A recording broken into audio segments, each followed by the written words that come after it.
хэлээл одоо зүгээр гэл. Зөвхөн Монгол илүү төлхөө хөгжсөн юм байна даа. Тэмээний тарихт өргөчлөө.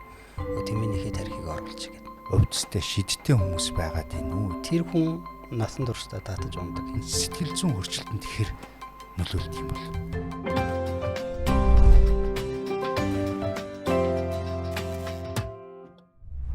Сайн байцгааны өрхөн мөндөд үзэгчтэй, сайн байцгааны өрхөн мөндөд сонсогчдоо. Захимч подкастын шинэ дугаар эхлэхэд бэлэн болоод байна. За өнөөдрийн дугаар дээр тарих дөргөлт гэсэн сэдвээр ярилцахаар ангаа ухааны доктор, уламж ангаа ухааны ихэмж Оргил Ойрэмчийг зочноор урьсан. За танд энэ өдрийн мэнд хүргэе. Яа тань ч гэсэн бас энэ өдрийн мэндийг хүргэе. Сайхан үйлчж байна уу? Сайхан.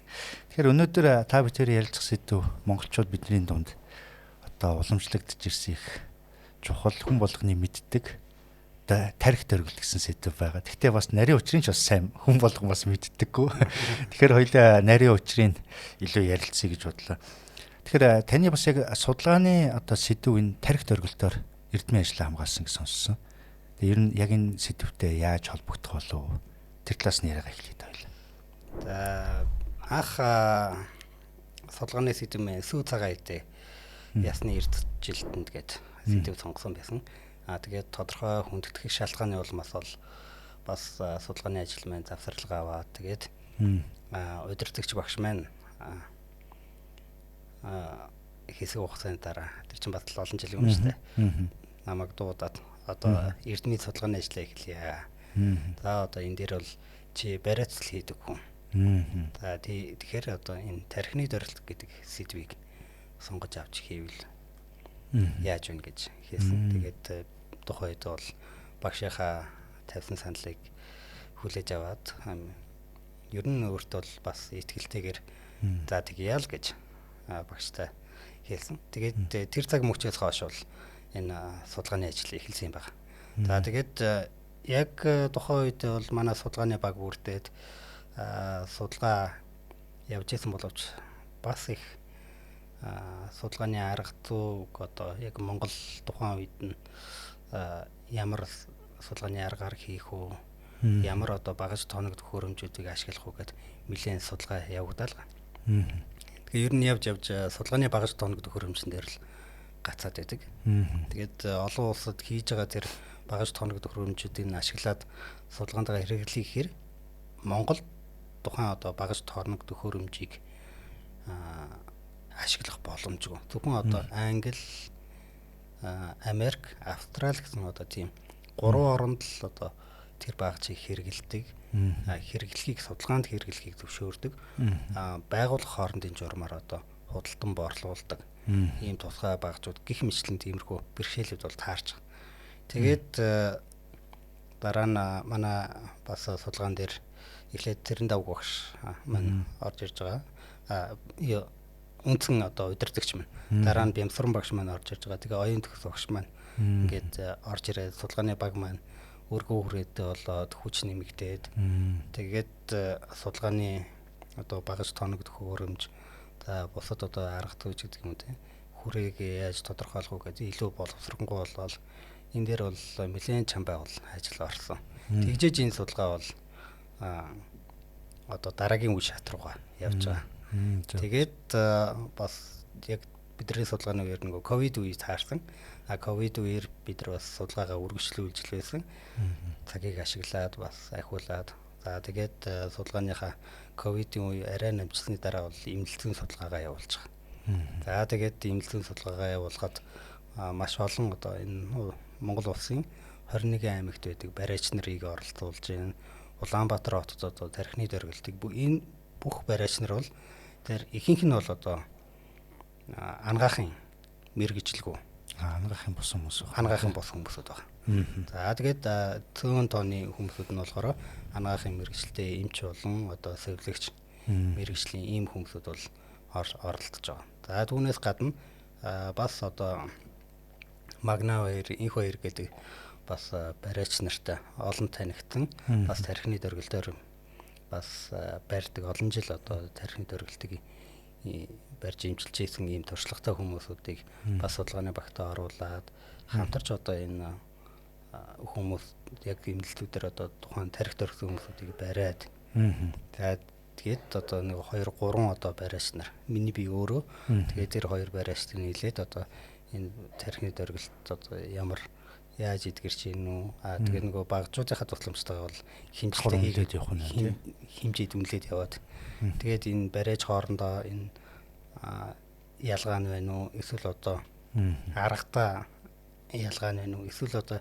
бүгдээрээ адилхан нөлөө үзүүлж байна гэх мэтлэг ингээд олон талаас нь айлбуулах судалгааныхаа үзүүлэлтүүдийг бол гаргаж байгаа. Тэгээд энэ чинь нөгөө биеийн хөдөлгөөн нийтх яаж ийн оюун санаанд яаж нөлөөлж ийн булчингийн чангарал одоо яаж нөлөөлж ийн биеийн жинд биеийн одоо өндөрт бас яаж нөлөөлж ийн гээд за тэгээ уламжлалт судас онцлогоо гих мэтлэн аль болох бүхэл талаас нь л өргөн үрээтэл судалгааг бол хийчихсэн. Гэхдээ бидний судалгаа бол төгс бол биш.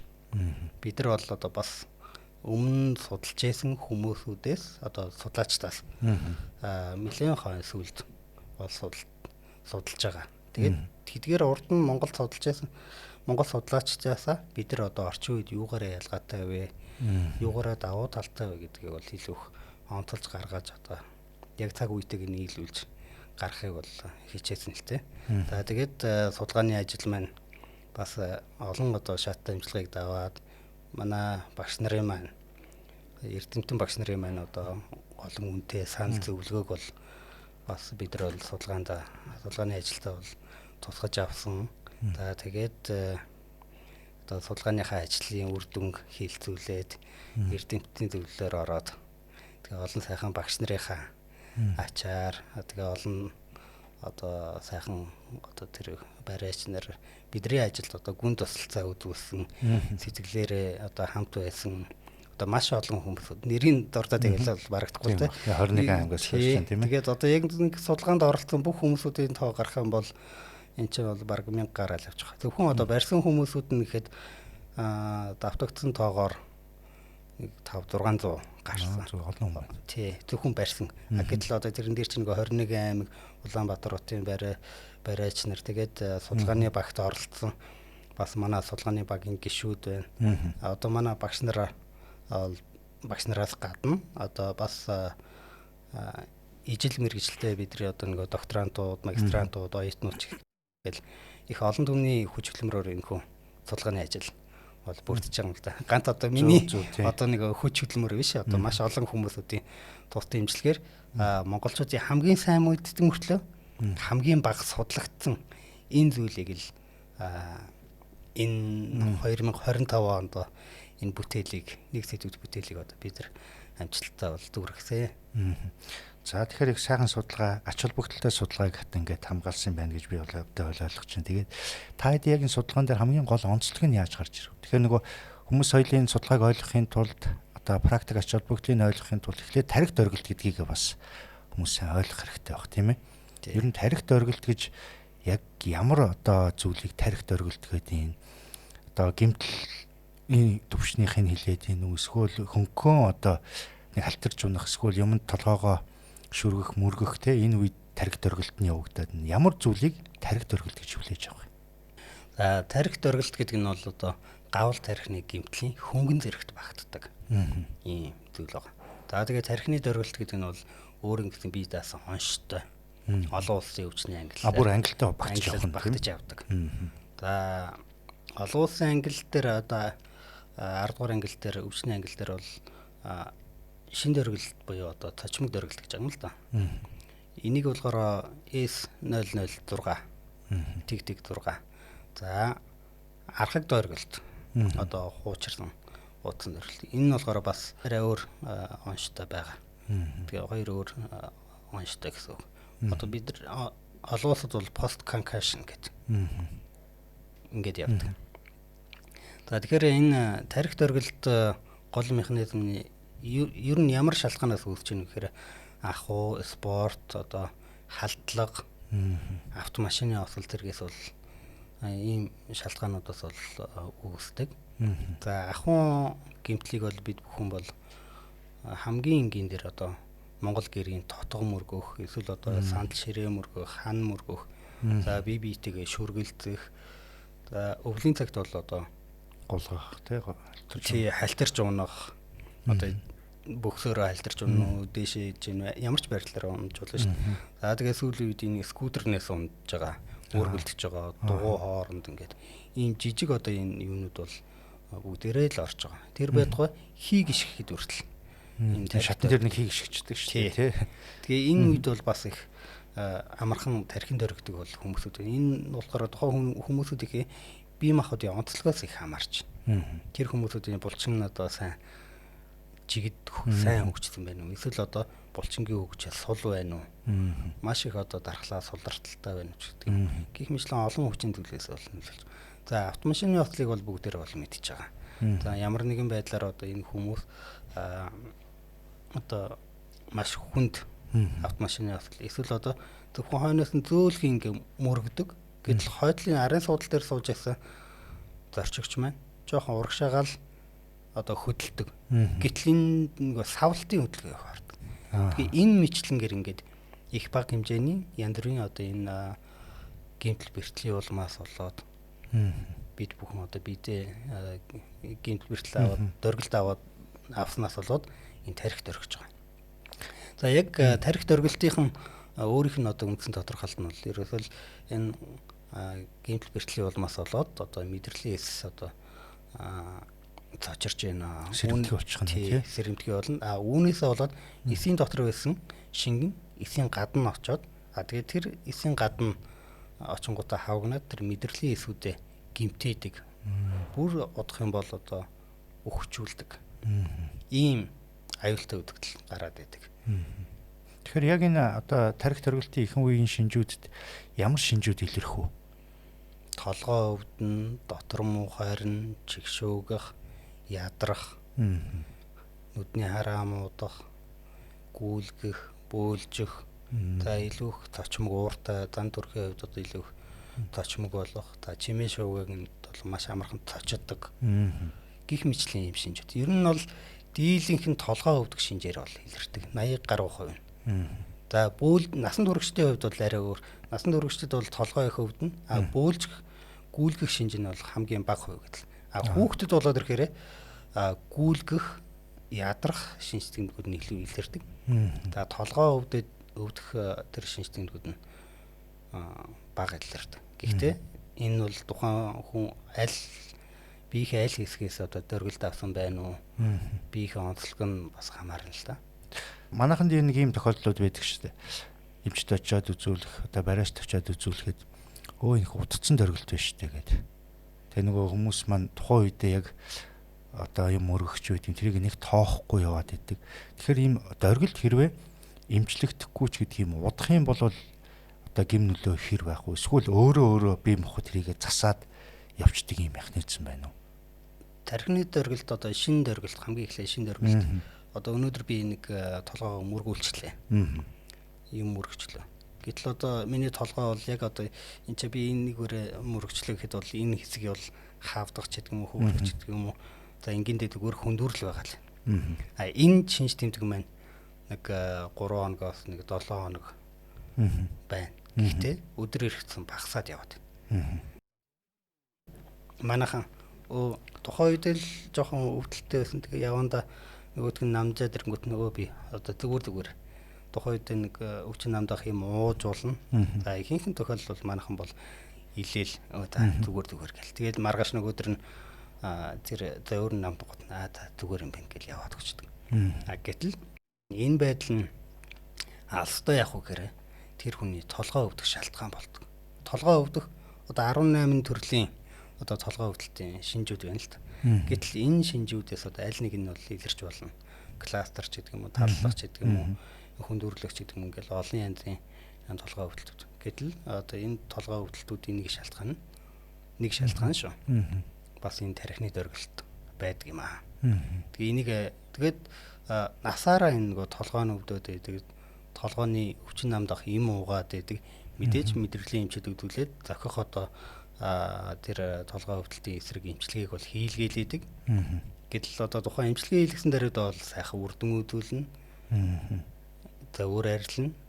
Гэтэл дахиад нэг одоо нойргүй онох ч гэдэг юм ачаал авах чимээ шүүгэнтэй гадар байх ч гэдэг юм. Тэр үед нь эргээс идрээлээдэг. Эргээл илүү хүчтэй өвдөлээд. Ингээл яваал гэдэг. Нөгөө яг жилийн 4 улирал ээлжилтэхтэй адилхан тухайн хүний толгой хөвгөлтүүд нь имчилгээ хийлгээр намдаад за тэгээд хэсэг хугацааны дараа тэр хүн эргээд одоо нөгөө нөхцөлн бүрдээд ирэхээр толгой нь өвдөд байдаг. Ийм зөвөрүүд бол гараад байдаг. Манай одоо настангууд их сайхан хэлдэг шүү дээ. Юу гэж их оновчтой хэлдэг аливаа юм. Тэгэхээр аваар ослын юм хожим хойно одоо гимн илрийн шүү. Одоо энэ шин даруйдаа засаж аваа гэж ярьдаг. Тэгэхээр яг ингээ практикт би одоо багасаа тэр эмэo гэхээ ярьж байсан тэр нутгийн хүмүүсүүдийн ярьж байгааг бас ингээ сонсч л байгаа. За тэгээд эмч болоод оюутан байхтаас тэр эмч болоод сүгэлдээ судалгааныхаа ажил руугаа яг ингээ ороод яваад хахад бол тэр хүмүүсүүдийн хэлж байгаа ярьж байгаа юм нь бол батлагдж байгаа. Гагтгүй тэрийг нь бид нар одоо шинжлэх ухааны үнэлтэд судлах тэр одоо цаг үеийн арай хараахан бүрдээгүй ч гэдэг юм эсвэл хомсхон байна л та. Тэгэхээр одоо яг тархи төрөлтийн асуудал төр хоёлоо за ахын талаас юм байдаг байх нэгэд ингээд их ярьлаа шүү дээ. Тийм ийм шинжүүд. За монголчууд бидний хувьд нэг онцлог нь бол уламжлалаараа тархи төрөгчлөө бариулъя гэдэг нэг юм бас бидний ойлголц байдаг тийм ээ. Бусад улс оронд харин энэ бариацл гэдэг зүйлийг ер нь тархи төрөлттэй хэр холбож авч үздэг юм бол тийм өв уламжлал ер нь хэр байна? Одоо Америк нэгдсэн улс, Канада, Европын орнуудад бид нар одоо гол одоо судалгааныхаа ишлэл өгүүлэл одоо арга аргачлалыг боловсруулах тэр бүх юм одоо энэ олон улсын том судлаачдын нэг үндэслэж хийж байгаа юм л да.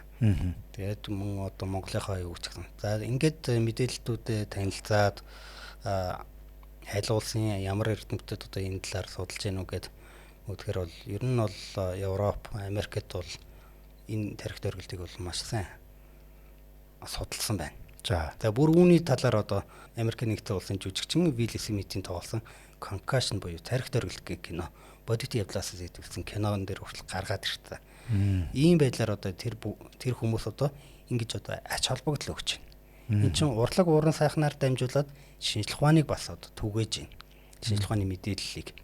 За үүгээрээ дамжуулаад одоо байнгын бид чинь энгийн иргэд шинжлэх ухааны өгүүлэлийг унших боломжгүй эсвэл одоо ойлгохгүй ч болно шүү дээ. Гэтэл тэрийг нь кино урлагаар дамжуулаад тархи төрөлт гэдэг ийм ач холбогдолтой юм байна шүү. Үр дүн нь одоо ийм байдгийн шүү гэдгийг тод томруулнаар энгийн ойлгомжтойгоор гаргаад өгсөн. Тэгээ ингэж одоо энэ улсууд ач холбогдол өгдөг юм. Тэгээд тэр улсууд тархи төрөлтөнд эмчилгээ онцлогоо бол маш сайн хөгжсөн. Бүр одоо нэг гарын авлага гаргаад ирсэн. Одоо манайхаар одоо стандарт гэх юм уу эмчилгээний стандарт тэр нь бол бүр боловсронгуй гаргаад ирсэн. За тэдгээрийн одоо мэдээж одоо шинэ тэмдэгтэнд таарсан өвчин намдаах юм тархины зан авчиг сайжруулах эмийн эмчилгээ за мэдээж одоо хөдөлгөөн засал сэргээн цах эмчилгээнүүд хэвтрийн дэглэмгээд энэ зүйлүүд бол байгаа. Тэдэр дээр ганц юм байхгүй байгаа нь Монголд байдаг энэ зүйл. Энэ бол Монгол барай засал. Тэгэхээр тархины дөргөлтийг ер нь одоо бид нар судалгаагаа явуулж хахад 20 жилийн өмнө бас нэг гадаадын Бернштейн гэдэг нэг судлаачид Дархан хотод ирээд судалгаа хийсэн байл л да. Энэ тархи дөргөлт монголчууд ер нь тархи дөргөлт гэж ярьдаг. Тархин дөргөжхөр хүмүүс хинт ханддаг юм бэ. За тэгсэн чинь нөгөөдөл чинь барьж дээр очиж ханддаг ихэнх нь 80%. За тэгээ 20 жилийн дараа бидний судалгаа бас давтагдж байгаа. За тэгээ энэ хандлага 20 жилийн өмнө байсан энэ хандлага 90-ад онд байсан энэ хандлага одоо ямар болсон бэ? Бидний судалгааны үр дүн яг тэр Бернштейн нарын судалгаатай адилхан байсан буюу монголчуудын 80% нь тархи дөргсөн үед барайч нарыг зорж тархины дөргөлтөө засаж имчилүүлдэг. За тэгэхээр монголчуудын хандлага бол ямар ч гэсэн сүүлийн 20 жил бол ингээд тогтвортой байгаад байна. Тэрнээс өмнө ч гэсэн бас ийм хандлага бол байсан байхыг үгүйсэхгүй. Тийм ер нь бол байсан байгаа л гэж бодож байгаа. Тийм бэжэж эн чинь одоо нэгдүгээрт өв боломжтой. Тэгээ хандлага эн чинь тогтцсон хандлага. Тэгээ энэ хандлагыг бол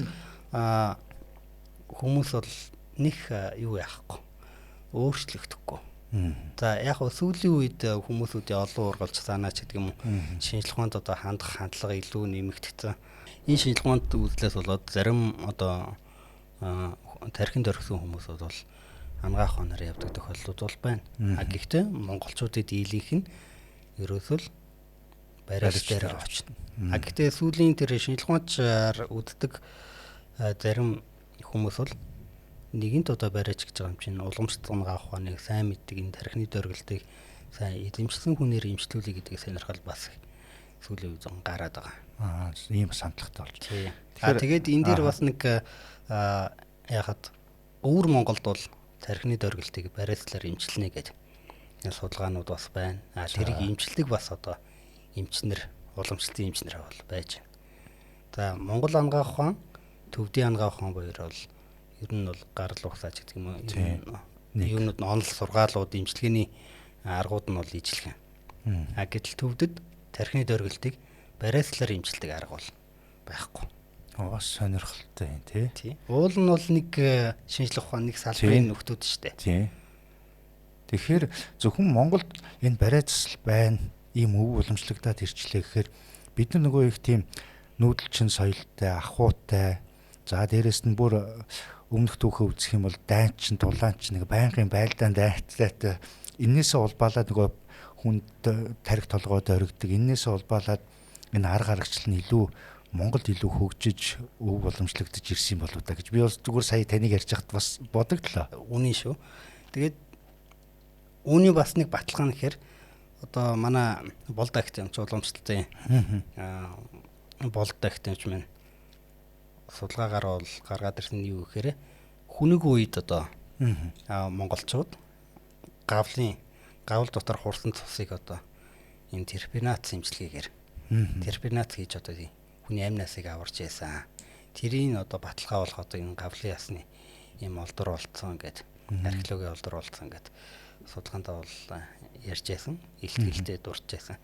Тэгэхээр энэ тарих дөргөлтийн асуудал бол зүгээр сүүлийн 200 жил ч юм уу 90-ад оны асуудал бол биш. Энэ бол бас л одоо 5000 жилийн түүхтэй хүний биеийг ангааж л байгаа юм чинь энэ тарих дөргөлт, гимтэл бэртэл тарих дөргөлт тэрэнд нь таарсан тухайн арга хэмжээнүүдийг авч ийсэн.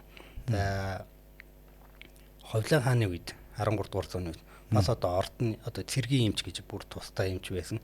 Тэдгээр нь хүртэл одоо энэ шархацсан цэргүүдэд одоо тусламж үйлчлэгээ үзүүлдэг юм байсан. Тэгээ энэ дотор ч бас л одоо энэ юуны тарих дөргөлтийн юмнууд бол явагдсан байхыг бол үүсэхгүй. Тийм байна. Тэгээд нэг сая нөгөө төвд Монголын ангаах ухаан гэдэг Монголд бол одоо Монгол ангаах ухаанд бол төөнөр цэцлэх хөгжсөн байдаг шүү дээ, тийм ээ. Тэгээд одоо аюулуудаас уламжлалтай ингээ ирж байгаа энэ ангаах ухаанд одоо бусад их одоо газруудын үзэхэр төөнцөл төдийлөн хөгжөөгүй. Тэгсэн мөртлөө Монголд болохоор хөгжсөн байдаг нь Монголын бас нөгөө энэ газар зүй хүүтэн сэрүүний улиралтай энэ халуун хүүд нөгөө харшилдах нөхцөл нь ихтэй байсан болохоор дулааны одоо буюу одоо энэ төөний цэцэл Монгол илүү хөгжижээ гэдэг. Яг тэрнтэй л адилхан монголчуудын өөрсдийн нэг амьдрал ахуйн хэм маягт нь тулгуурлаад энэ барай засал гэдэг маань зөвхөн Монгол илүү түлхүү хөгжсөн юм байна даа л гэж би бас бодоод байна. Тэгэхээр өөрөөр хэлбэл бол одоо аливаа юм чинь дэлхийн нийтээр одоо аливаа зүйл ингээд даяар шатгаа мөртлөө өв уламжлалаасаа ондооших одоо буцад одоо тэр ялгарх юм авчулдэ тэрийг илүү хөгжүүлээд дэлхийд таниулах нь хамгийн одоо чухал байна гэж үзээд шүү дээ тий. Тэгэхээр яг энэ барайцлал бол одоо бас нэг ярих юм бол Монгол брэнд гэж хэлж болохоор байна даа л гэж би бодлоо. Барайцлагад ярихаар түрүүн та бүхэн ярьсан барайч гэдэг. Тэгэхээр энэ барайч гэдэг хүмүүс маань илүү тийм өвдөстэй шидтэй хүмүүс байгаад байна уу? Эсвэл бол энэ барайцлалын арга техникийг эзэмшсэн сурсан хүмүүс байгаад байна. Таны энэ судалгаан дээр өвдөж хахад ер нь энэ хүмүүс тал дээр ер нь ихээр бас судалж үзв. За биоэнергитэй өвдөстэй хүмүүс хэл ингэдэг шүү дээ, тийм ээ. За яг одоо тэр биоэнергитэй өвдөстэй гэдэг одоо судалгааг бол бид нар бол хараахан хийгээгүй байгаа. Бидний судалгааны зорилго дээр бол ерөөдөө барайч нар одоо ямар арга техникээр барьдгийн хаанаас эзэмшсэн, хинээр залгасан. За барайчин удам байна уу гэд зүйлүүдийг үзэн л судалж үзсэн. Тэгэхэд бол энэ судалгаанд хамрагдахын за нэг 20 гаруй хувь нь бол бариацлын одоо удамтай.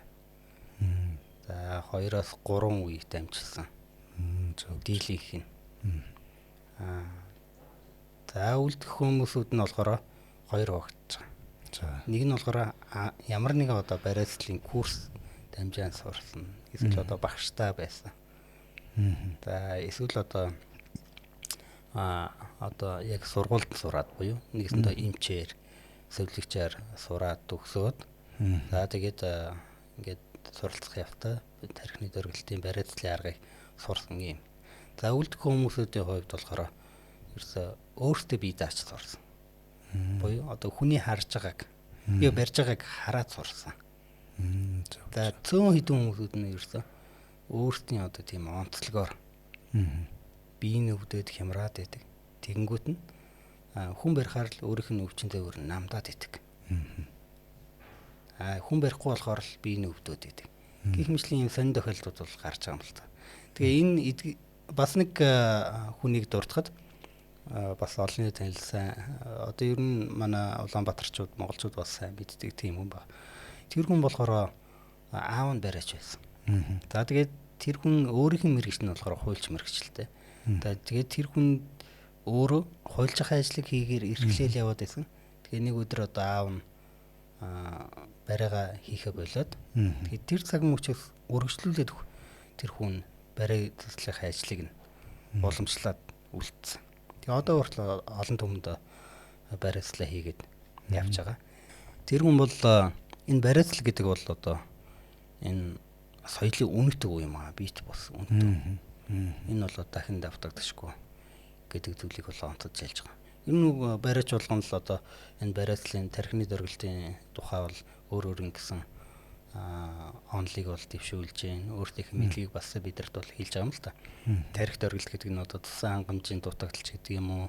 За өөрийнхөө байх ёстой байрнаасаа өөрчлөгсөн ч гэдэг юм гих мэтлэн гэдэг.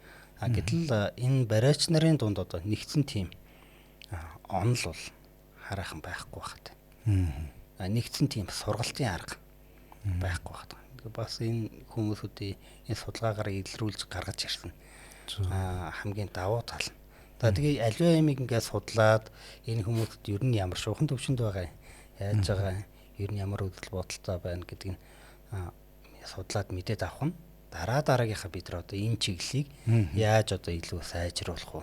Зөвхөн Монгол брендийг дэлхийд гаргахад одоо ямар одоо арга байдал нөгөө тактикийг баримтлах вэ?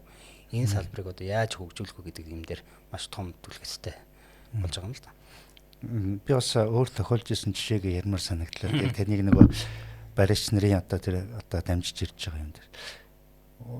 Манайх нэгдүгээр болд байдаг гэсэн баг бахад л одоо ингээл толгойд дөрөнгөтлээж нэгдүгээр болд үүдэг аюуш гээд бариач хэмээр очиод толгоогоо бариулцдаг. Тэгээл зүгээр болчдөг. Тэгээ аюуш хэмээг их сайн мэддэг. Одоо бурхан болсон л доо зал. Тэгээд оюутан ангаахын би оюутан байх үедээ аюуш хэмээр нэг удаа гүйж очлоо гэр орхим болохоор би тань шав орё гэд. Та надад барай зааж өгөөч гэд.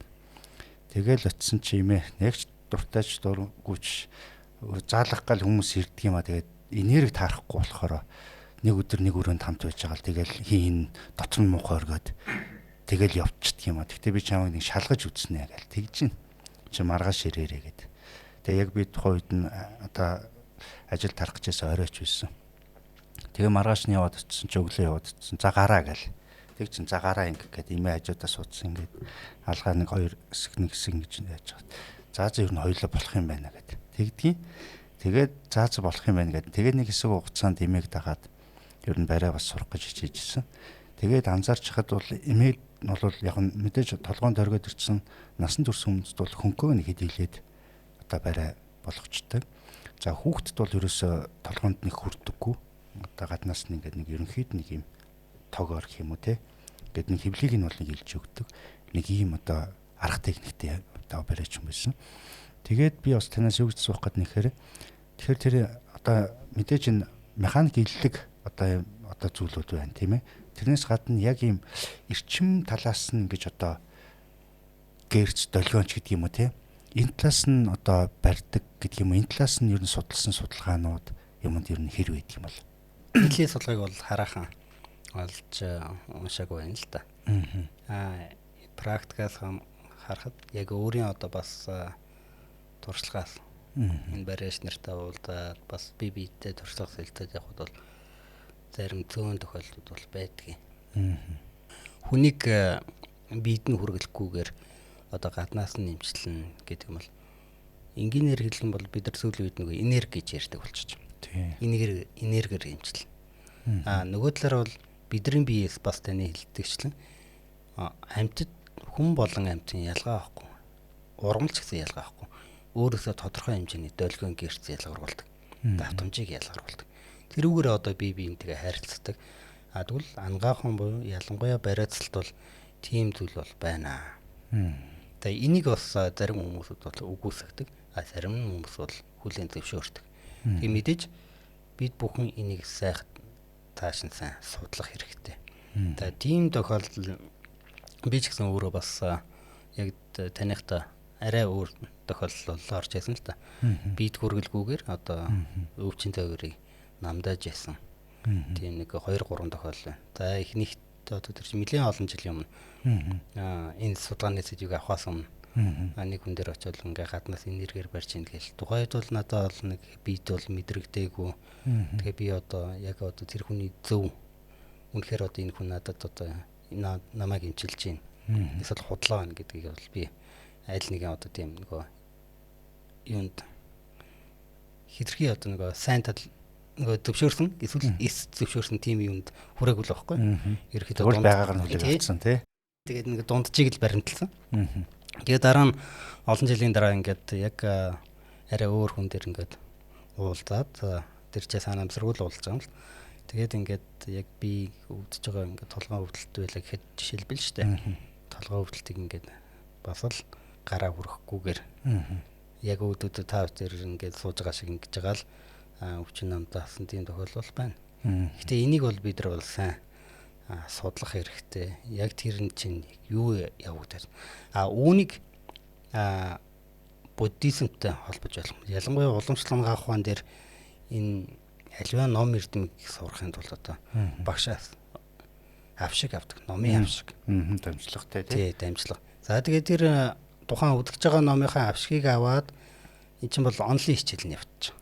За тэгээ практик буюу одоо бие дааж одоо тэр бяцлал номыг үйлдэх одоо өөрийнхөө одоо дадлага хийх нь шүү дээ. Тэгээд энэ нөгөө кредит цагаа биелүүлсэн тийм хүн чинь хамгийн сүүлд нь багштай эргэж шалгалтаа өгөөд нөгөө кредит цагаа гэрчлэгийг авчих. Ийм хүмүүсийн хувьд би аль болох нөгөө ингийн шилэл ярьж байгаа шүү. Бас олон хүмүүст ойлгомжтой явах болов уу гэдэг. Тэгээ ийм хүмүүст болохоор одоо таны яриад байгаа шиг энэ биедэн хүргэлгүй одоо имжлэх юм хувьдас бий болжээ. Тэгээ энэ хувьдас бол багшаас дамжин багш хаанаас авах вэ гэхээр багшаас аав. Тэгээ эцэстээ энэ дамжлага маань явж нөгөө бурхан багш дээр ярьдаг. Энэ одоо бас нэг ийм үдэл баримтал бол байна. Тий буддийн талаас нь тайлбарлах юм бол тийм ээ. Тэгээ үүний хүчээр бол одоо тэгэж одоо биедэн хүргэлгүй одоо тийм авиас эрдэм чадал төгсөртөн эдэмчлэн ийм хүмүүсд бол тэрийг бол хийж чадна. Тэгээ энэнийг болохоор хэн хийдэггүй гэхээр яг л одоо тухайн хүнийг эмчлэе гэсэн одоо бодийн сэтгэлтэй асархуй инэрхүү нэгүүлсэхүү одоо өөртөө цогцлоосон тийм хүн. Одоо ахуугаас ангижирсан ийм хүмүүсүүд л хийж чадна. Атгаг санаагаар хийж болно. Гэхдээ энэ бол төдийдэн тийм сайн биш. Гим урхагтай гэж үздэг учраас тухайн одоо багш нар бол одоо энэ ангаахан ухаан, тижээх ухаан гэж ярьдаг. Энэ одоо тусгай номлолуудыг, номын авшгуудыг одоо бас шалгууртай бас нөгөө чөлөө учирланд бүрдсэн ийм хүмүүст бол өгөөд сав боловсрсан. Тий, сав боловсрсан энэ шавнартай өгөөд тэдгэр нь одоо сайхан боловсруулж аваад ингээд түгээдэг ийм бас уламжлал одоо ч гэсэн бол байгаа. Тэгээ яг тийм чадвартай хүмүүсүүд л тийм аргыг бол эзэмшдэг. За бас өөр зүгээр энгийн харагдах байдал нь бол энгийн байж болно. Заавал одоо тэр одоо ламын хувцас өмсөд авахгүйгээр энгийн эгэлжирийн байдлаар тийм оршсон хүмүүсүүд бол байдаг. Тэрийг бид нар одоо олж харах одоо танин мэдэх нь бол бас л бидний өөрсдийн чөлөө учрал бүртгэс л хамаардаг юм шиг. Бас нэг ийм жоохон хэлбэсэн юм арай өөр тийшээ хэлбэсэн юм руу бас орчоод идэг. Тэг. Тэгэхгүй болохоор энийг бас одоо тайлбарлах яг үндэс нь юу вэ гэ. Бас судалгаан дээр бид тэр хүмүүсүүдийн шашин шүтлгийг барьж нарыг асууж байгаа. Гэтэл ихэнх хүмүүсүүд бол ерөөсөл ямар нэгэн шашин шүтлэг бол байгаа. За дийлийнх нь бол одоо уламжлалт одоо буддийн шашнаас өвчтдөг.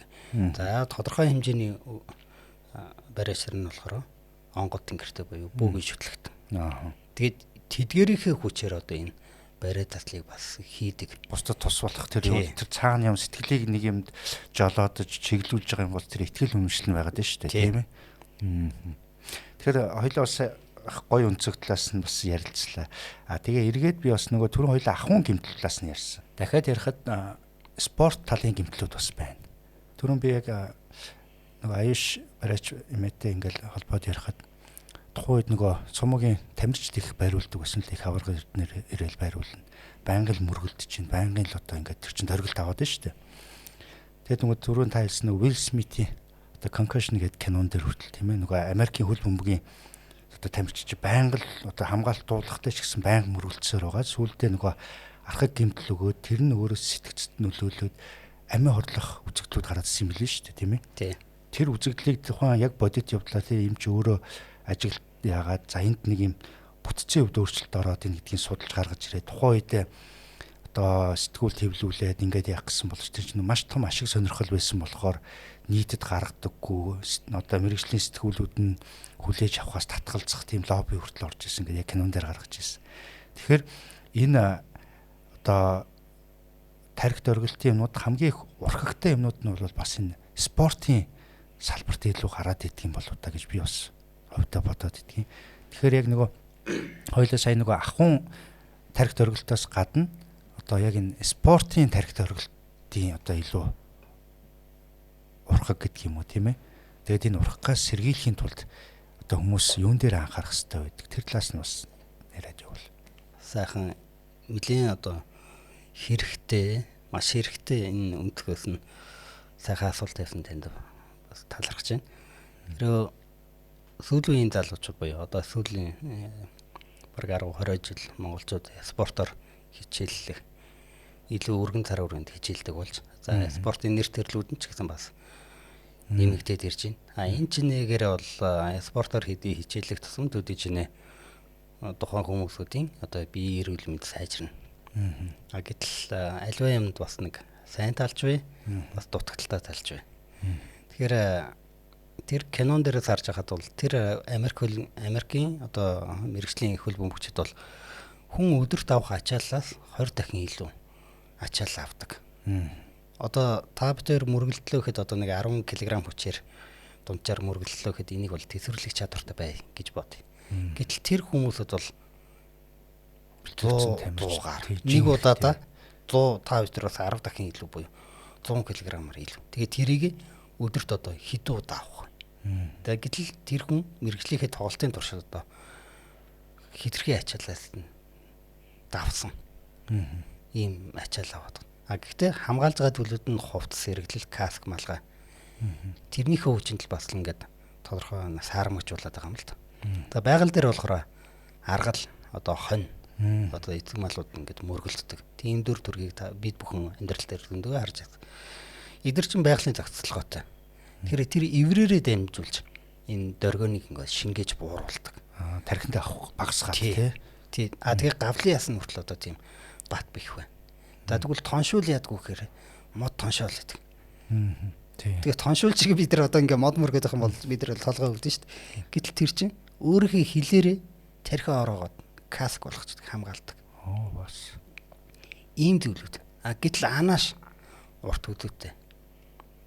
Энэ хөдөөний булчин бас их одоо хүчтэй хөгжсөн. Тийм учраас эдгээр чинь нөгөө хайр найргүй толгоогоор хөдөөгээр ингээ мөргөлдөл яваад идэг. Тэгвэл тэмээний булчин анаашихтай хайрцуулах юм бол арай сул хөгжсөн. Яг тэгэхээр анааш болохоор шууд дээш ихт. Тэмээнийх минь одоо энэ тодорхой юм юутэй нумарсан хөдөлгөөнтэй. Тэгээд манай одоо тэмээ хариулдаг хүмүүс малчд маань сайн мэдж байгаа. Тэмээний тархит өргөжлөө. Тэмээнийхээ тархийг оруулж гэдэг. Тийм бас байдаг юм байна. За бас одоо энэ юу яаж хахад гэрийн тийжээр амтд одоо нохоо муурч гэдэг юм яндрын гүйж яриаж байгаа хаана муурч. Тэр үед нь бас тэдний бас тарих нь хөдөлждөг юм бэл. Тэгээ гих мэтлэн ингээд энэ ерөөхдөө антон физиолог талаас нь бол сая ярьлаа шүү дээ. Тэр хүн маань бидний хувьд болохоор хөдөлгөөний булчин, биеийн тээжний булчин гих мэтлэн толгоон дуулган булчин ингээ хүчтэй сайн хүчтэй байх юм бол мэдээж тарих тойрголтоос одоо тэр чинийгээрээ сэргийлэгдэнэ. Арай эрсдлийг бага аавна. За ялангуяа контакт ихтэй буюу за тулааны урлагийнхан. Яг үнэ. За сагсан бөмбөгийнхэн. За волейболын тамирчид болохоор бөмбөгөндөө зохиогдох тал бас байдаг. За тэгээд тэквондоч гэдэг юм уу, за хоккей, хөл бөмбөг гэл эдгэрч бүгдээрээ л тодорхой хэмжээний тойрголтууд их бага хэмжээгээр авч идэг. За бид нар бас судалгааныхаа үед одоо тулааны урлагаар хичээлж байгаа хүмүүст одоо очиж судалгаа хийж байгаа юм л да. Тэгээд хэмжилтээ хийгээд, барайслаа хийгээд 3 хоногийн дараа өдөрт бол хөдөлгөөний идэвхэн сэргсэн. За анхаарал төвлөрөлд нь сайжирсан. Дасгал бэлтгэл сургуультай бол илүү их гүйцэтгэл сайтай хийж байгаа. Тим дүр зураг бол ажиглагдсан. Бас энэтэй холбоотойгоор нэг 14 настай усан шиг нэг тамирч ярьж байгаа тэквондогийн. Тэгээд олон одоо инженер дээр очиж зохиох шинжилгээнүүд бүгднийг хийлгэж байгаа. Одоо тэр хүн компьютер, MRI, тархины цэцлэгийн бичлэг, за биохими шинжилгээ, эхо гэл бүх шинжилгээнүүдийг хийгээд. За барайч нар дээр очиод хэд хэдэн барайч нар дээр очиод за өөр нь намддгүү. Тэгээд тэр хүүхдийн за өөр нь юу гэхээр толгоо маш их өвддөн. Өвдөлтийн хүч нэгтэй. Тэгээд даралт нь 180. Тэгээд даралт. Тэгэхээр 14 настай хүүхдэд даралт 180 хүрнэ гэдэг энэ бол тийм сайн үзэгдэл бол биш. Тэгэхээр энэ бас нэг талдаа ховор тохиолдол гэх юм уу та. Тэгээд тэр хүүхдийг одоо ингээд барайслаар эмчлээд тэгээд бол даралт нь буурч байгаа. Хэд хоногийн дараа. За тэгээд даралтынхаа эмнээс хамаарлаас гарчиж байгаа. Тийм. Гих мэтлэн одоо бас ингээм онцлог юмнууд байна. Тэгэхээр энэ тамирчдын хувьд болохоор ганц тэр тохиол биш. Одоо бусад одоо олон одоо тамирчид ялангуяа үндэсний бүх төр бас миний эмзэглээд идэг юм. Одоо манайхан бол үндэсний бүх бол эртний тулааны Монгол арга юм аа. Одоо иймэрхүү зарим нэг тийм ширүүн үзэгдлүүд байх ёстой гэж гараад идэг. Миний хувьд бол одоо судлаачийн хувьд бол энэ бол Японы сумотой адилхан ийм илүү одоо төлөвшсөн илүү мэрэгжлийн төвшөнд ийм цэвэрхэн тоглолтуудыг хийж идэг.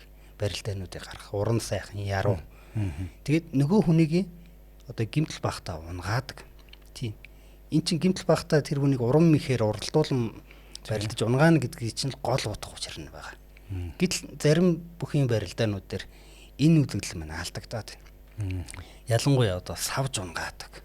Дээрээс нийдэрч даардаг. Унсан хойно. За ялангуяа хамгийн аюултай үзэгдэл болох тэр сэр нуруунд дэр нь баг ихийгүү унгаадаг. Аваа шиддэг тийм. Аваа шидэн. Тэгээд толгоогоор нь унгаадаг. Тэгээд зарим нь бол санаатай юм шиг, зарим санамсаргүй юм шиг. Тэгээд ардталт нь зайн тулцсан байхад тэрийг одоо хаардаг л байх л та. Би одоо сайн хэлж мэдэхгүй. Зурагтаар л харахад бол хоош нь хүчтэй түлхээд байгаа. Тэгээ нөгөөх нь хоошоо савгдаал суугаал, лаг хийтэл суугаал. Тэгээ арагшаага толгоон саваал. Гих мэтлэн ийм төр зургнууд. Тэгээ бас нэг энэ бичвэрүүдийг бас уншиж байна л та. Одоо жишээ нь Монголын үндэсний одоо бүхий маш сайн бүх хадватар аврагын тухай бид бүх монголчууд мэднэ. За энэ хадватар авраг нэг удаа шаарлсан байсан.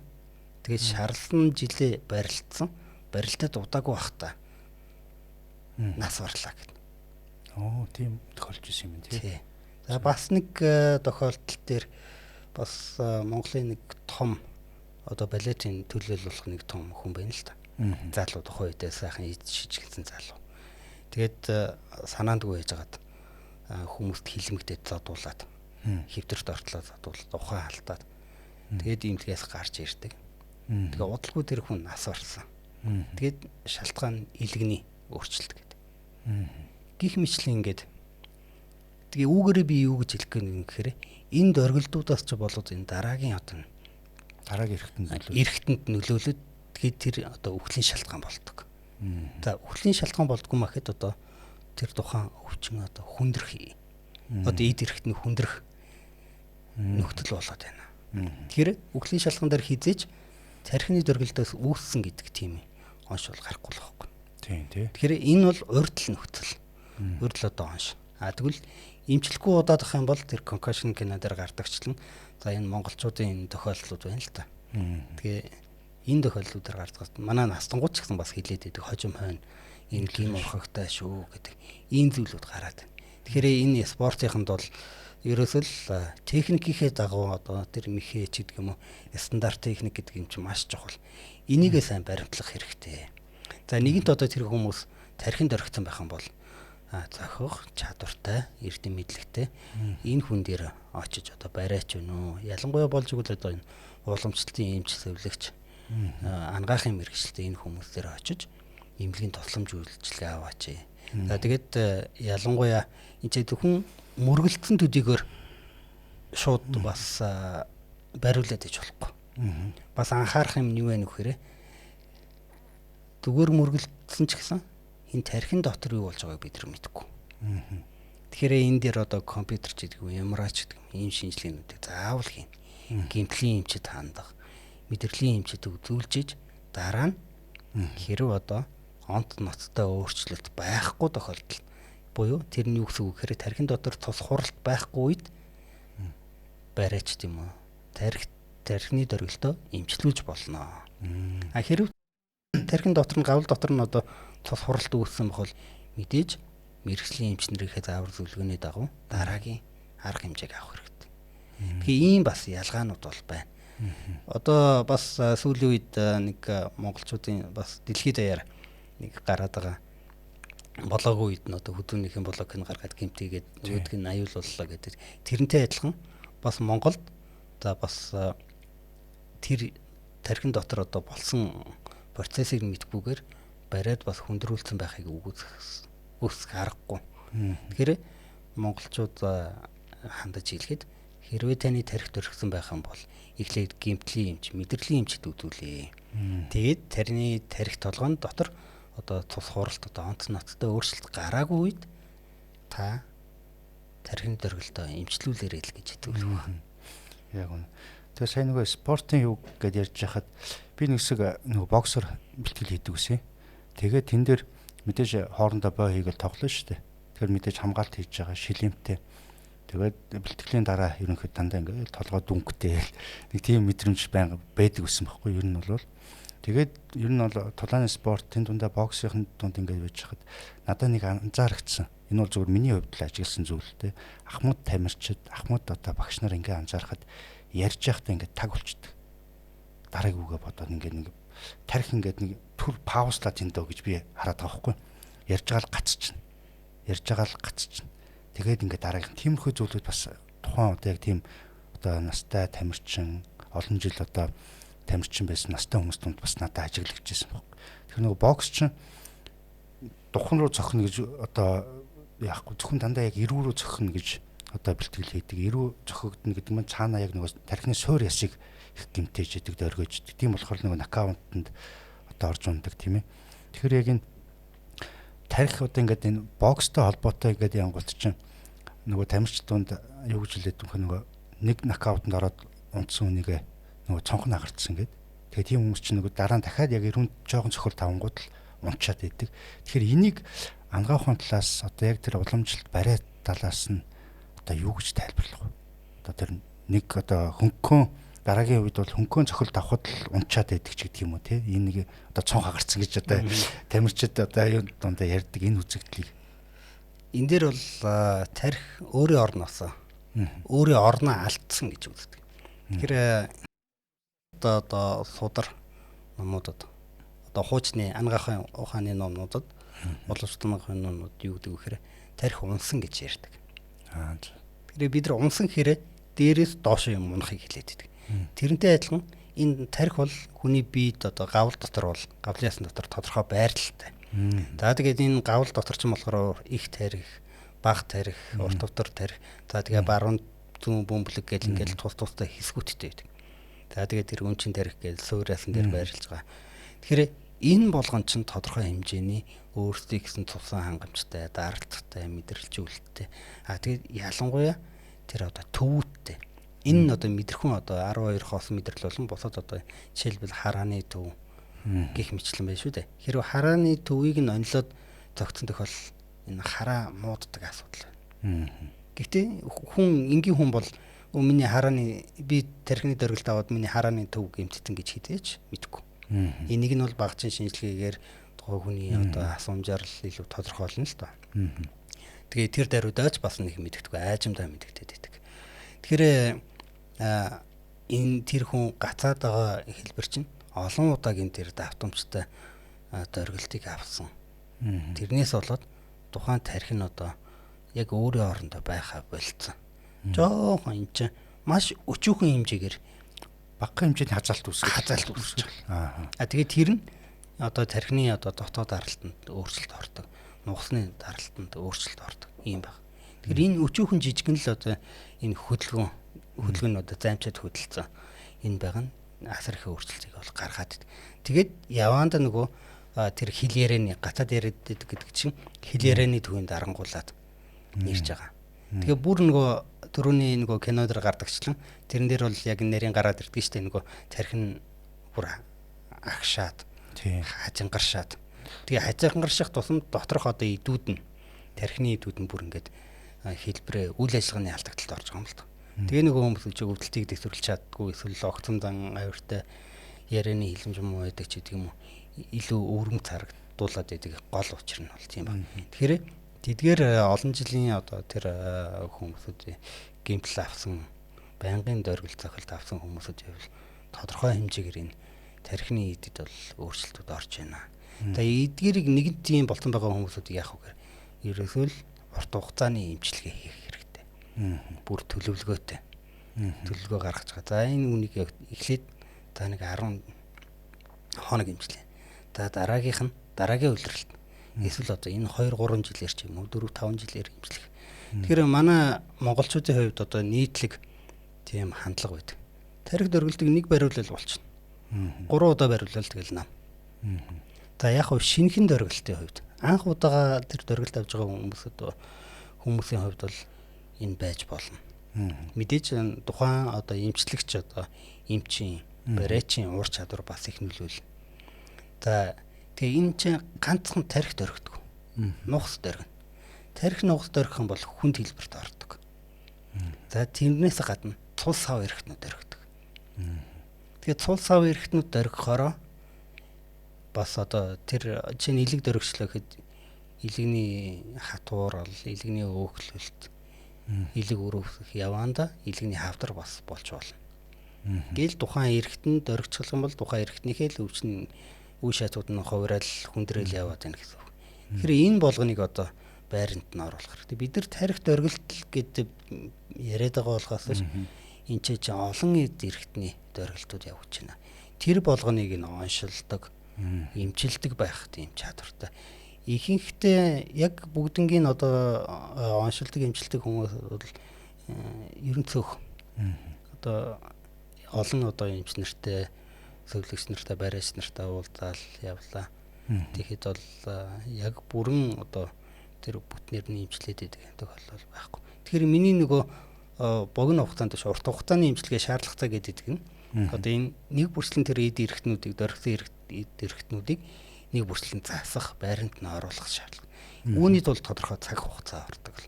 Тийм учраас тархины дөргөлт бол дүүр нь 3 удаагийн эмчилгээний үйлдэл биш шүү гэдгийг бас анхаарах хэрэгтэй байна тий.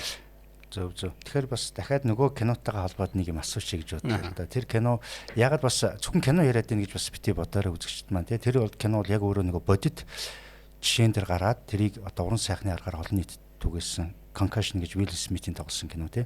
Тэн дээр хамгийн гол нь бол тэр нөгөө хөл бөмбөгийн Америк хөл бөмбөгийн тамирчид амиа хорлоод байгаа шүү дээ. Өөрөө мэдлгүй амиа хорлдог нэг юм үзэгдэл гараад ирсэн.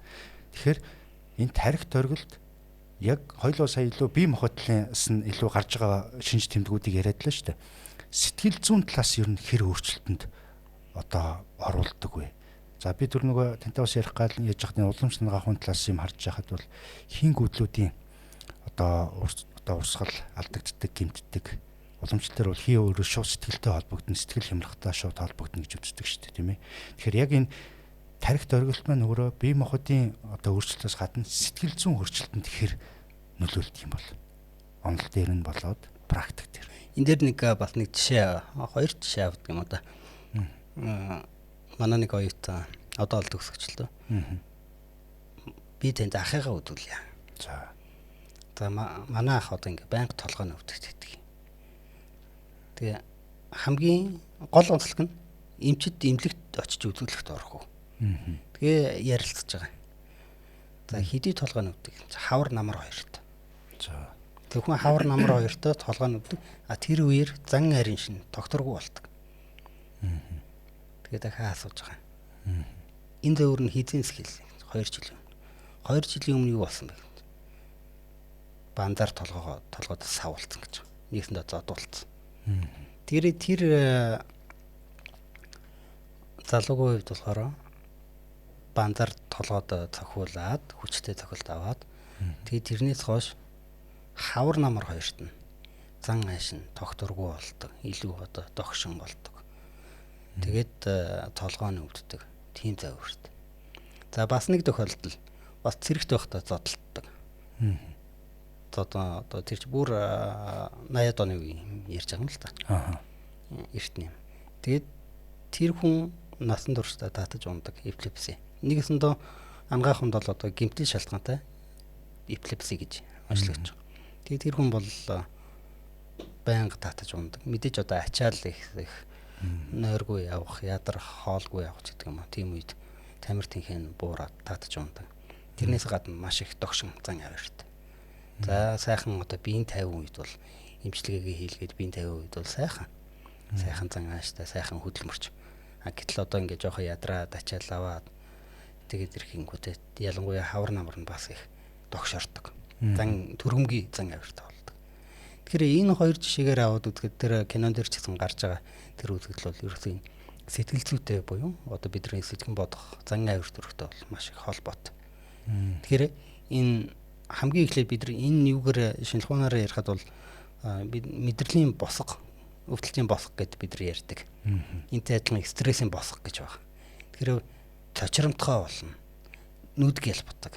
Одоо удаан хугацаагаар олон цагаар жолоо бариад ялангуяа аргуу шин машин гэрэл гэлбаад байдаг. Манай сүүлийн үеинд жолооч нар холын гэрэл дээр тавиад яг тулаад ирсэн чигтэн гэрлээ шилж үлдв.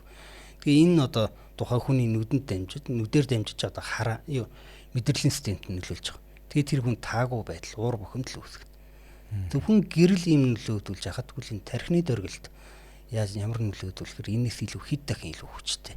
Тэгэд үүгээрээ дамжуулаад тэр хүмүүсүүдийн зан арийн шин докторгүй, догшин болдог. Тэгээ унтаж чаддгүй. Маш их одоо бухимдалтай, ууртай. Ийм болоод байдаг.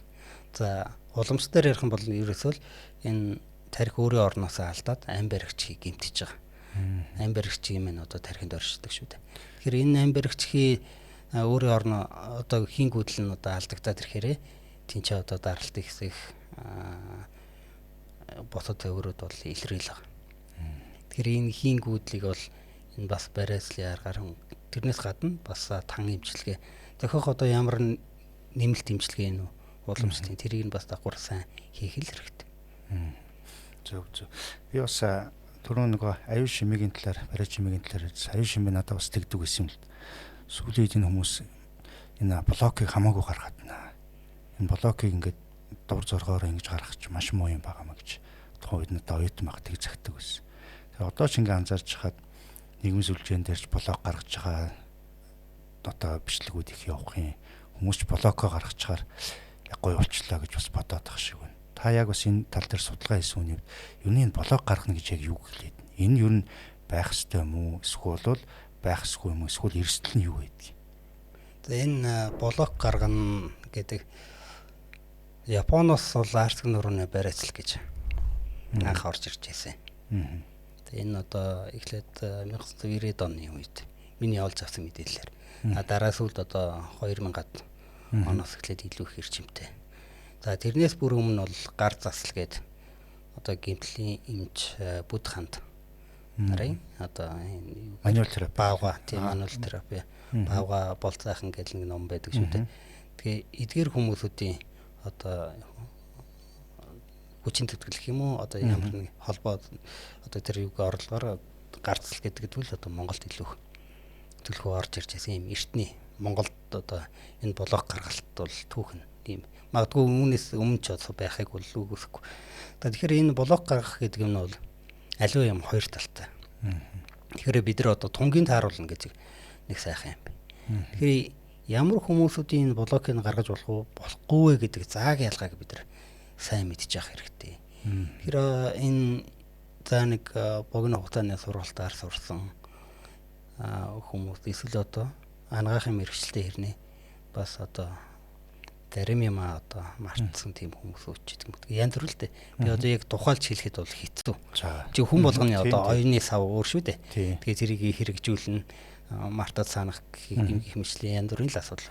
Тэгэхээр товчхондоо бол ясны сэргижилтэй за хит юм заслын заалттай одоо дискийг бүлтэрсэн хөдөөний ирч байна уу нурууны ч байна уу энэ дискийг бүлтэрсэн за зарим нэг ясны сэргижил үүсгэх бүхий өвчнүүд гэл энэ мэтлэнгээс за зарим нэг тамирчдын хувьд болохоор хөлсөрөө маш их эртцээ алддаг ясны сэргижилтэнд орсон тийм хүмүүс байж байгаа. Гэх мэтлэн ерөнхийдөө товчхондоо ясны сэргижилтэй удаах цагаар өвдсөн тамир дорой за мис заслын заалттай тийм хүмүүст бол энэ блог гэдэг юм бол гарах нь зохимжгүй.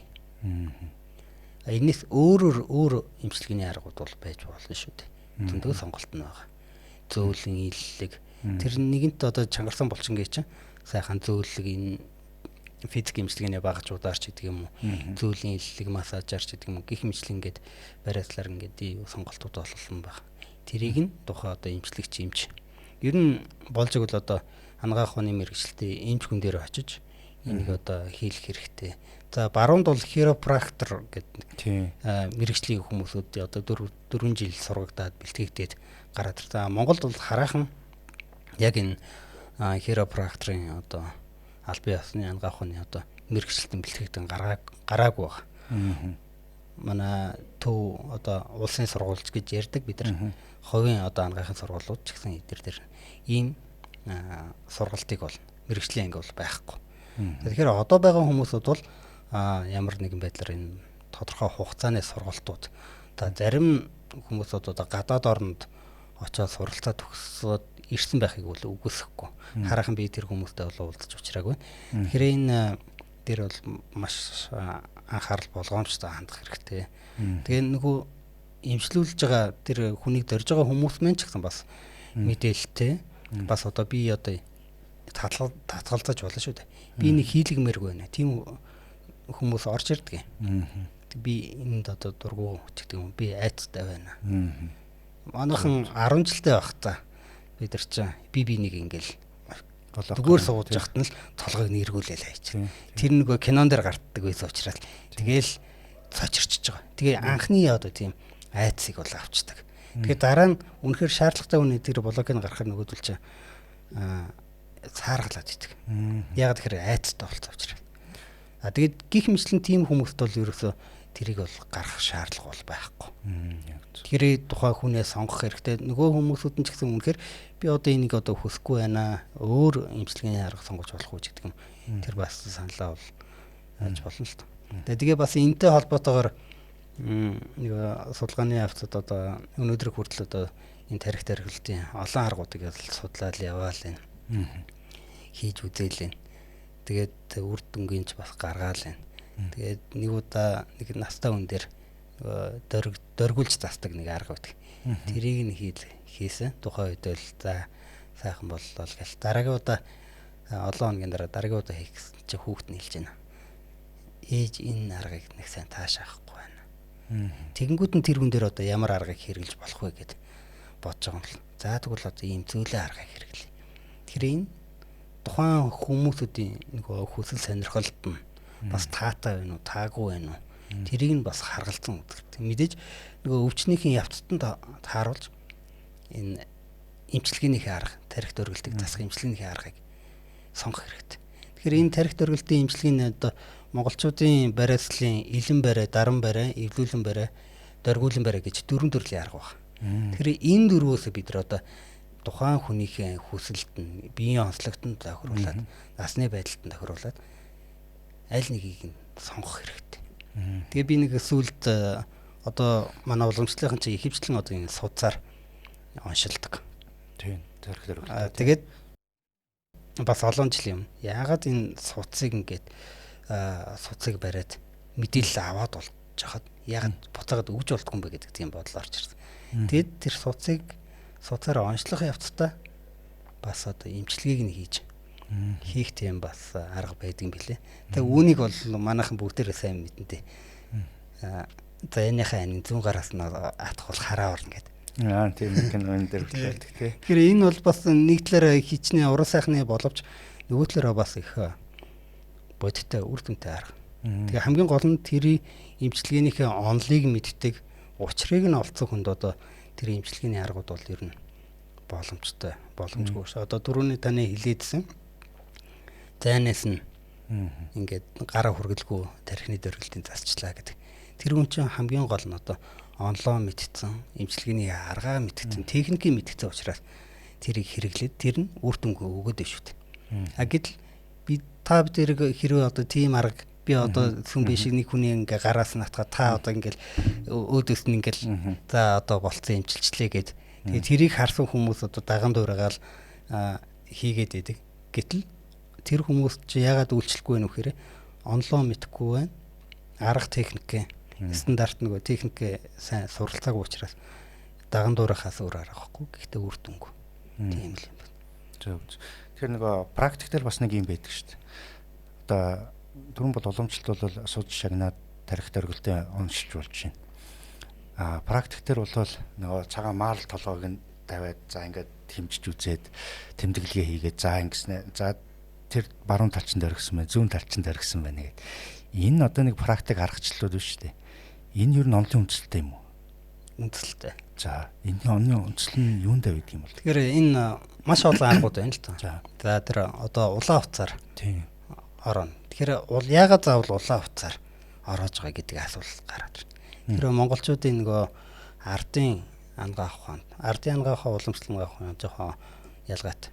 Тэр энэ монголчуудын нийтлэг ардын ангаа авахд бэлэгдлийн зүйлийг, өнгөний зүйлийг ингээ маш их чухалчлан авч үзсэн.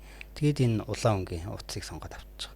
За мэдээж улаан утас байхгүй бол одоо тэр цагаан уяач гэдэг юм марлыг сонгож байгаа л. Тэгээ гол бодиттой юм юу гэхээр тэр хэмжээтэй утас нь.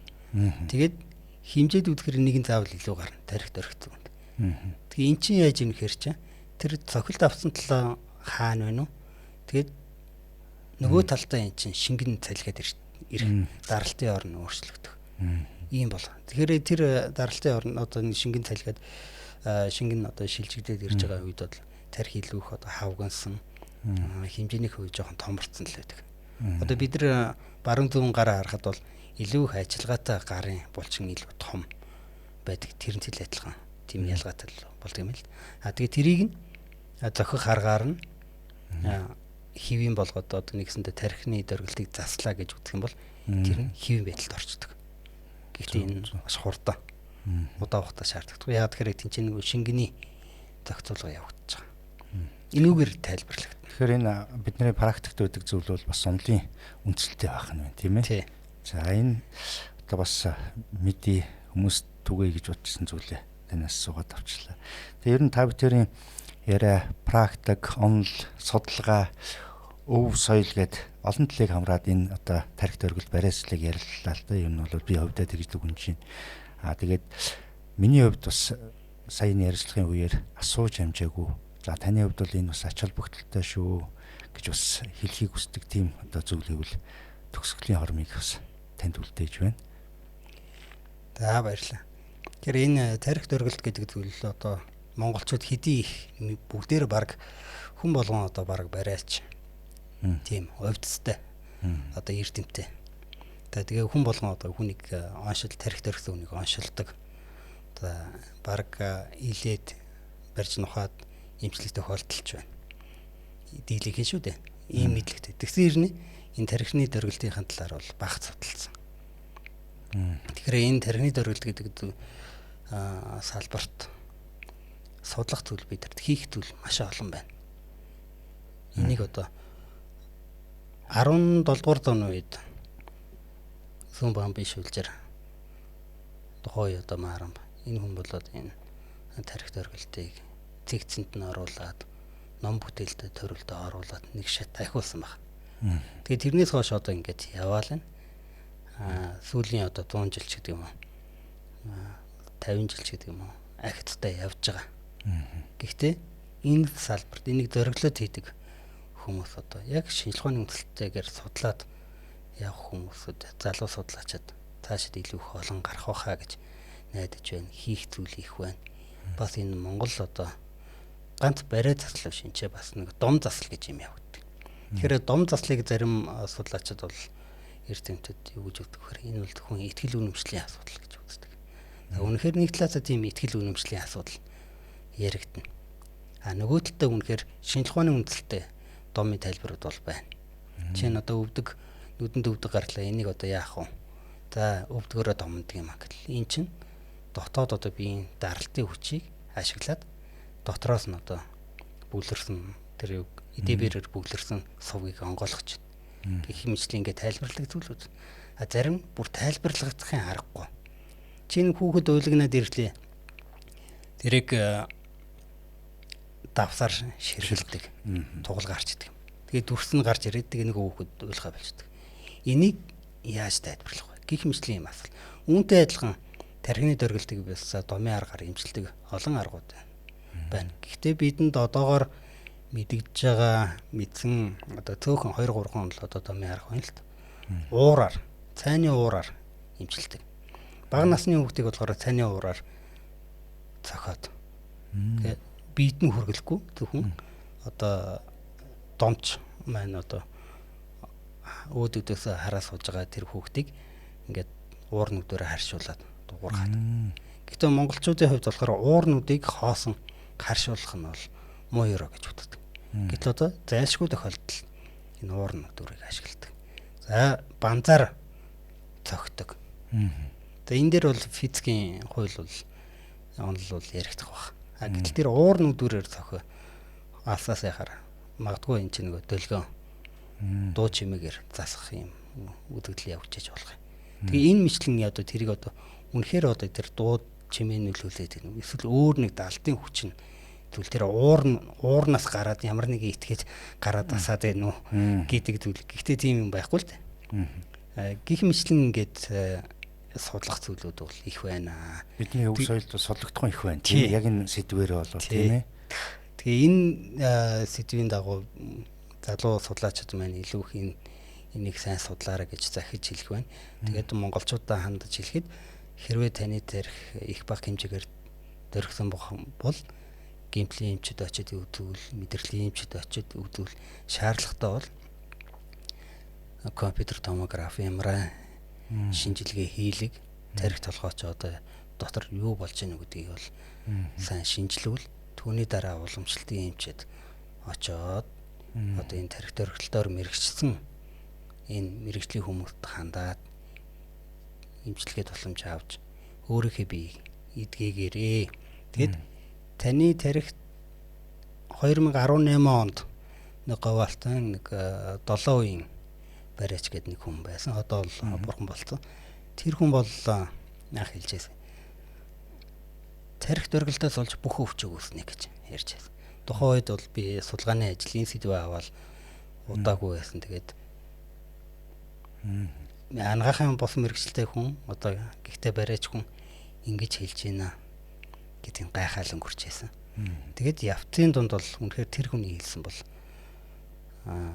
энэ хугацаанд бол батлагдж байгаа юм л та. Тэгээ энийг л одоо бид бүхэн шинжлэх ухааны үндэслэлтэйгээ тайлбарлаж гарах хэрэгтэй. Тэгээд ер нь одоо манайхан хавн ихтэй байна, толгой дөрөв ялангуяа энэ том толгойтой хүмүүс байдаг. Толгой нь одоо махан толгойтой гэж ярьдаг бид нар анхаарч толгойтой. Гэтэл энэний чи цаана одоо энэ тархины хавн бас яваад хойхонд орох хавгналт явагдав.